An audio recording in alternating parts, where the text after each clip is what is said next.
Voilà, nous sommes de retour sur ce plateau et c'est la matinale qui se poursuit. Ce Sun Plus Télévision, amis téléspectateurs, il est 8h50 et il est temps pour nous dans ce studio de parler de marketing. Et ça va se faire justement avec notre experte, notre consultante marketing, Edith Kenhot. Bonjour et bienvenue. Merci beaucoup Audrey. Bonjour, chers Sun TViseurs. Oui, c'est les Sun TViseurs, oui. C'est bien ça, c'est bien ça. Alors avec vous ce matin, Edith, nous parlons de comment booster ses ventes à travers le packaging. Oui, à travers le packaging. C'est important, oui. Très important. Très important, oui.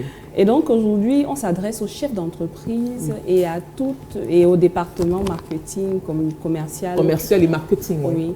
Et à toutes les personnes qui impactent le packaging. Donc, ce que j'aimerais dire avant d'expliquer qu'est-ce que c'est que le packaging, c'est que cet élément-là permet de déclencher l'achat.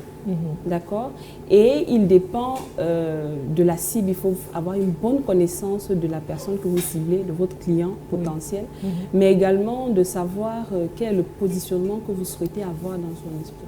Et c'est en fonction de ces deux choses-là que vous pouvez donc orienter votre packaging et permettre véritablement qu'il soit un déclencheur de vente lorsqu'on est en supermarché. Oui, donc le packaging, c'est un élément important. Ça ne se fait pas au hasard. Il faut tenir compte justement de ces paramètres-là. Et dites que vous venez de citer, n'est-ce pas? Tout à fait. Oui. Parce que souvent, qu'est-ce qu'on voit sur le terrain? C'est qu'un chef d'entreprise a pensé à un produit cosmétique ou bien à une boisson. Il se dit, ah oui, il faut que je mette ça dans les bouteilles. Les jolies bouteilles. Après, il met une étiquette et puis c'est tout. Et finalement, il ne se rend pas compte que c'est le premier élément de communication. Lorsque un client arrive dans un point de vente, il est en contact avec ce produit-là. C'est le premier élément qui captive. Qui est censé captiver, en fait. Voilà. Et qui est même censé pousser à l'achat. Voilà. Donc, c'est très important. Alors, c'est quoi le packaging, Audrey? Le packaging, je vais utiliser, excusez-moi, sans publicité, cette bouteille pour illustrer. Alors, le packaging, c'est l'ensemble de ce contenant-ci qui s'appelle le conditionnement, la communication dessus et l'emballage. D'accord? Donc, à partir du moment où ce contenant qui s'appelle le conditionnement est étiqueté, ça devient un packaging. Un packaging, parce qu'il permet de communiquer quelque chose. Voilà. Et donc, expliquons qu'est-ce que c'est que le conditionnement. Le conditionnement, c'est le contenant qui est en contact avec le produit à l'intérieur. Donc, si ça peut être la bouteille d'huile, d'une huile de cuisine, voilà, etc. Donc, c'est ce contenant-là. D'accord. Et donc, il permet de protéger ce qui est à l'intérieur. Parce que nous, on vous vend, par exemple, une eau qui est légère ou alors un produit qui permet de nettoyer les pores, etc. Mais si le contenant ne permet pas de protéger le produit pour garder son intégrité chimique, ces promesses-là ne seront pas réalisées. Et donc ici, le choix de ce contenant, de ce conditionnement est très important. Et donc on peut avoir du plastique comme ce que je tiens dans la main, on peut avoir du verre, on peut avoir du métal comme avec les canettes ou bien les trois. Voilà. Et donc, ça, c'était le conditionnement. Après la protection, la fonction de protection, il y a la fonction le côté pratique. D'accord. Vous êtes une maman. Si vous avez un enfant de 3 ans, par exemple, dites-moi, entre un pot et le yaourt, vous voyez le yaourt qui est buvable, là, qui s'ouvre comme ça, qu'est-ce que vous choisirez de donner en goûter ou mettre dans le sac de l'enfant?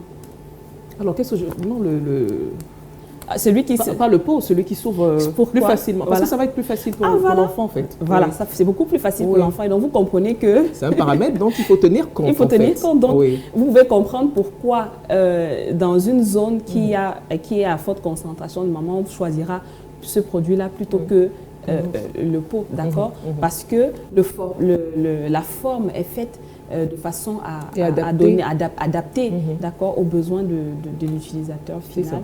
Voilà. Et donc, en dehors de ce côté pratique également, il y a le format. D'accord. Donc, vous verrez il y a des bouteilles, ça c'était 33 centilitres, il y a des bouteilles de 1 demi-litre, 1 litre, il y a même des bonbonnes, d'accord, et qui correspondent aussi à des marchés. Ça permet de pénétrer certains marchés, d'accord. Pour des bonbonnes, c'est plutôt familial, voilà, et donc c'est vendu dans certaines surfaces, d'accord. Les ces petits 33 centilitres, souvent on les voit dans les, comment ça s'appelle, les conférences. Dans des réunions, en entreprise, des conférences, des séminaires. Voilà. Exactement. Donc ça permet véritablement de pénétrer le marché. Voilà, vous voyez à quel point c'est important. Et j'aimerais rajouter un élément prix, parce que si vous choisissez n'importe quel conditionnement, ça a un impact direct sur le prix. Souvent, c'est-à-dire votre produit en lui-même n'est même pas le plus cher. C'est la technologie du conditionnement derrière qui coûte cher. D'accord. Donc il faut en tenir compte pour pouvoir, avant de choisir un positionnement. C'est ça. Voilà. Le deuxième élément, en dehors du conditionnement, c'est l'étiquette. Donc, justement, j'allais en venir, j'avais l'impression qu'on allait sortir du sujet sans parler de l'étiquette également. Donc l'étiquette, justement, c'est cette étiquette qui donne donc le côté packaging au conditionnement. Et donc, tous les éléments qui sont contenus ici doivent être hiérarchisés et intéressants pour le consommateur final. Ce n'est pas n'importe quel élément qu'on prend. Donc, vous verrez qu'en termes de contenu, il y a le nom de l'entreprise, parce qu'on a besoin de savoir quelle est l'entreprise qui produit ce produit-là, voilà, qui fabrique ce produit. On a le nom du produit, si le nom est différent, d'accord. On a peut-être une image qui nous permet, qui renvoie à quelque chose. Vous verrez sur certaines bouteilles d'huile de cuisine, par exemple, vous verrez une assiette avec du poisson, de la viande, etc., qui renvoie à un univers, d'accord. Vous pourrez voir sur l'eau concurrente le Mont Cameroun, par exemple, donc qui renvoie à quelque chose. Et ce n'est pas choisi de façon hasardeuse. C'est vraiment, le but finalement, c'est de rassurer le client, c'est de lui permettre... C'est de passer une information et de rassurer le client. De rassurer le client et de faire en sorte, de toucher sa sensibilité de façon à ce qu'il se sente faire partie de quelque chose. Donc tout ça, c'est à prendre en compte. Il faut également mettre des ingrédients pour éviter des accidents de santé, de ne dire, ok, il y a tel, parce que j'ai eu une expérience comme ça où j'ai dit à la dame, qu'est-ce que vous avez mis dans le produit? Ça a une odeur forte. Elle me dit non, je ne vais pas vous révéler toute ma composition. D'accord. Mais ce n'est pas normal parce que... Elle devrait le faire. Elle devrait le faire parce que si le client a besoin de savoir. Il y a des personnes qui font des allergies à certains produits. C'est pour ça que c'est toujours noté justement sur l'étiquette, n'est-ce pas? C'est pas un hasard. C'est pas un hasard. D'accord. Il faut donner la contenance, c'est-à-dire c'est combien de grammes, un litre, etc. Voilà, ça c'est également intéressant. Et puis, la notice d'utilisation, entre autres, comment est-ce qu'on utilise, surtout pour des produits de santé, des produits cosmétiques, etc. Comment est-ce qu'on utilise ces produits-là. Et le message, et ça, c'est très important, le message de communication dessus. Voilà. Alors, le message, c'est ce qu'on appelle le slogan, des fois? Alors, non. Je parle là du message que vous allez adresser aux consommateurs. Si vous arrivez, vous, Audrey, sur un supermarché, que vous êtes dans un rayon avec plusieurs marques différentes et vous cherchez un produit particulier pour résoudre un problème particulier, vous irez lire un tout petit peu pour comparer qu'est-ce qui est dit ici, qu'est-ce qui est dit là-bas. Et ce message-là est très important. Il n'est pas justement donné de façon hasardeuse. C'est un ensemble de mots-clés qui correspondent à vos besoins.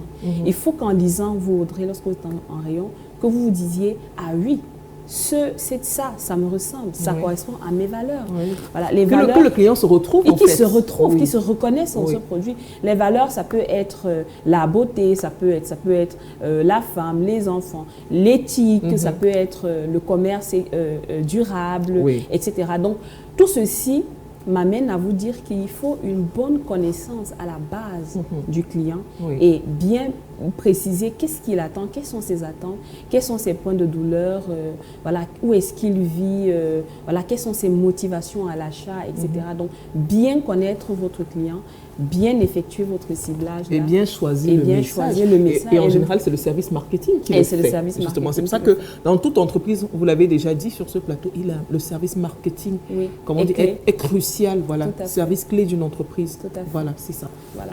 Et donc, l'emballage, enfin, vous permet donc, par exemple, pour les bouteilles, d'avoir des emballages avec 12 bouteilles, avec 6 bouteilles, etc. Et tout ceci, c'est toujours dans le but de pénétrer le marché. Voilà.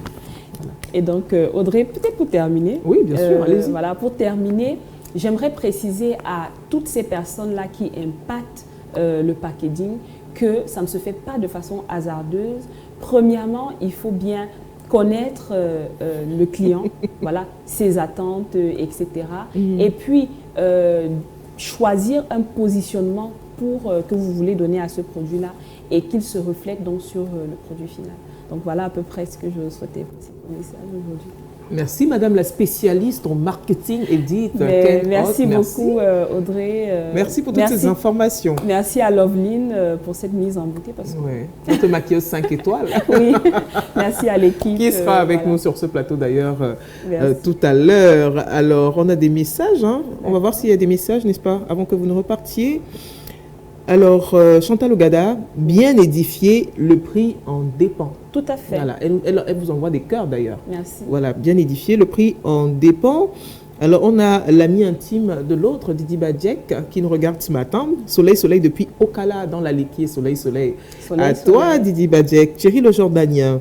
Je suis champion à lire ces messages sur les articles lors de mes achats. Alors, il lui dit qu'il est champion pour lire les messages qui sont écrits sur les différents produits. C'est important. Et ça doit être court et ça doit vraiment toucher le consommateur. Impacté, ça doit être court, précis, mais impacté en fait. Voilà. C'est pour ça qu'ils ne sont pas choisis au hasard. Vous l'avez tout à fait. Les mots-clés tout à l'heure, les mots-clés, qui sont déduits du positionnement et de la cible. Exactement. Chantal Ogada qui envoie des cœurs et des cœurs et des cœurs. C'est bien, ça veut dire que le sujet intéresse. Merci Chantal. Voilà, donc c'est tout pour les messages. Alors, Edith, quel a été un plaisir. Pour moi aussi. De nous avoir édifié encore, comme toujours, ce matin. Et j'aime souvent le dire. Et si on vous donne tous ces conseils-là gratuits, vraiment, vous êtes chanceux, hein, Saint-Diviseur. Est-ce que vous le savez? Vous savez que vous êtes chanceux, justement parce qu'ailleurs, vous allez payer pour avoir toutes ces informations-là. Merci. Excellente journée à vous. Merci beaucoup, Audrey. Voilà. Merci à vous, chers téléspectateurs. Et on va se retrouver mardi, n'est-ce pas? Bien sûr. Avec le même plaisir. Bien sûr. On parlera d'un autre sujet, mais toujours dans le marketing, puisque c'est son domaine, c'est sa spécialité. On va rester dans le marketing. Voilà, excellente journée à vous, toujours Edith. Pour booster les ventes. Important, voilà. Les chefs d'entreprise qui nous regardent et les entrepreneurs, j'espère qu'à chaque fois qu'elles passent sur ce plateau, vous prenez des formats et puis vous prenez des notes. C'est important. Et c'est très important parce que ça impacte la performance. Donc, ça impacte vos ventes, ça impacte la perception des clients, etc. Donc, n'hésitez pas à suivre, à prendre des notes et à nous écrire.